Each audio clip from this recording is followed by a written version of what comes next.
Our next speaker is someone who's very familiar to a lot of us. His name is Daniel Meiser, and he is the CEO and founder of the 85th Day Food Community. I didn't know that was the name, which is the owner of Oyster Club, Engine Room, Treehouse, and Grass and Bone. Those are all very familiar names.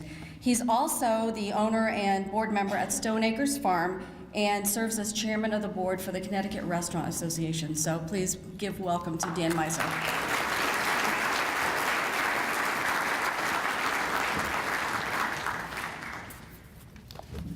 Good morning, everyone. Thank you for being here today, and thank you for having me.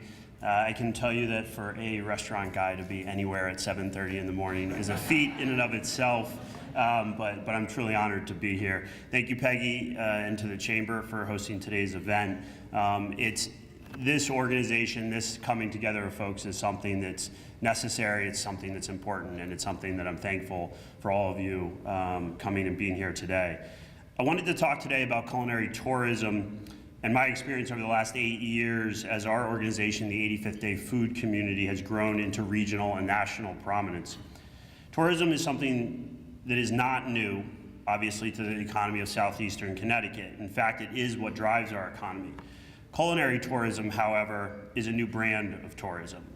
It's a boutique subset of the greater economy, and I believe it is absolutely critical to the region's economic future. The belief that we can draw and bring tourists from all over the nation and the globe to southeastern Connecticut to enjoy not only our beaches and our history and our maritime tradition, but to also enjoy our bakers, our brewers, our restaurants, our farmers and fishermen is something that I know is working.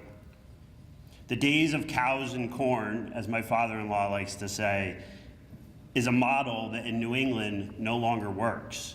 We cannot compete with the Midwestern states in terms of commercial and quantity farming. There simply isn't the land or the market for it. However, we do have a history here in New England and a tradition of farming, fishing, cooking, artisan production that can compete and is competing on a national scale. When we opened up Oyster Club 8 years ago, we were explicit with our team about our intentions. In a town where restaurants were satisfied with seasonal business levels, we said that's not good enough. We want the whole year. In a region where restaurants catered to summer tourists, we said let's create our own tourists. Let's create a culture that brings people to Mystic from all over the country. And let's use the experience of food to bring them to a region that we know and love.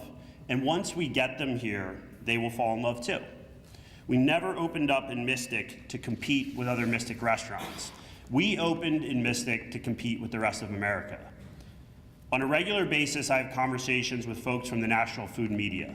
One of the frequent topics is the idea that as a region, southeastern Connecticut is as exciting, as dynamic, and as rich as any region in America.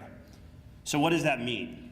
Well, it means that we have access to not only world-class farms and fishing communities, but world-class artisans, chefs, brewers, and bakers. It means that we are located directly off the largest highway system in the United States. It means that we are wedged in between the markets of Boston and New York and have a demographic in our backyard that has shown time and time again that they are willing to support our industry. We can compete, and we are competing on a national level. Culinary tourism creates jobs. Culinary tourism creates tax revenue. Culinary tourism gives us a national spotlight. Last year, Connecticut's restaurant industry generated $520 million in sales tax revenue in the state. Last year, Connecticut's restaurant industry employed 165,000 people, placing our industry as the second largest employer in the state of Connecticut behind the state itself. We need to see more of this. The shining examples are all around us. You don't have to look far to see success in culinary tourism. In Mystic, we have Adam Young from Sif Bakery. Adam was recently named as the best baker in America. And if the line out his door is any indication of what I'm talking about and the potential for success, then I'd say Adam has nailed it. In Stonington, my wife Jane is now the 10th generation of her family's farm, Stone Acres. Stone Acres sat dormant for the last 20 years until a group of like-minded investors, of which I'm fortunate to be a part of, said, let's look forward to the next 250 years. We now have a farm growing year-round for not only our 3 restaurants, but local area restaurants as well. We have a CSA on site, and we also have a farm stand that services dozens and dozens of local community members every day. Stone Acres is host to farm dinners with guest chefs from all over the world and community events, including destination weddings, nonprofit fundraisers, and seasonal festivals that attract tourists, not only from New England, but from all over the country.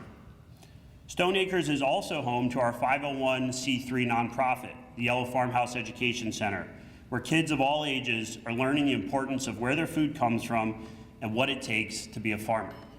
We've created a model that is sustainable. We've created a model that has received national attention and visibility.